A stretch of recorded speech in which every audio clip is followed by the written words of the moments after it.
તાપી જિલ્લા એલસીબી પોલીસે Mandal toll plaza પરથી લાખો રૂપિયાના દારૂના જથ્થા સાથે એક વ્યક્તિની ધરપકડ કરી લેતા દારૂની હેરાફેરી કરતા બુટલેગરોમાં ફફડાટ વ્યાપી જવા પામ્યો હતો। તાપી જિલ્લા પોલીસ અધિક્ષક અને તાપી જિલ્લા એલસીબીના પીઆઈ શ્રી ગોહિલ સાહેબના માર્ગદર્શનમાં તાપી જિલ્લા એલસીબીની ટીમને મોટી સફળતા મળી હતી, જેમાં બિપિનભાઈ અને લીમજીભાઈને મળેલી બાતમીના આધારે તાપી જિલ્લા એલસીબી પોલીસે માંડલ ટોલ પ્લાઝા પરથી લાખો રૂપિયાના દારૂના જથ્થા સાથે એક વ્યક્તિની ધરપકડ કરવામાં સફળતા મેળવી હતી, જેમાં 81,81,000 રૂપિયાથી વધુના મુદ્દામાલ સાથે દારૂનો જથ્થો ઝડપી પાડવામાં આવ્યો હતો।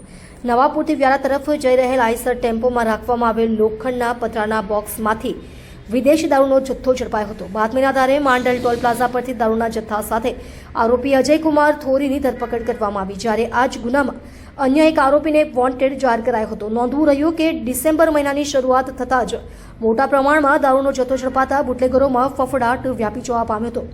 ત્યારે અહીં સવાલ એ ઊભો થયો હતો કે આટલો મોટો દારૂનો જથ્થો કોણે મોકલ્યો હતો અને ગુજરાતમાં કોની પાસે જઈ રહ્યો હતો, તે અંગે પોલીસ તપાસ બાદ શું માહિતી બહાર આવે છે તે જોવું રહ્યું।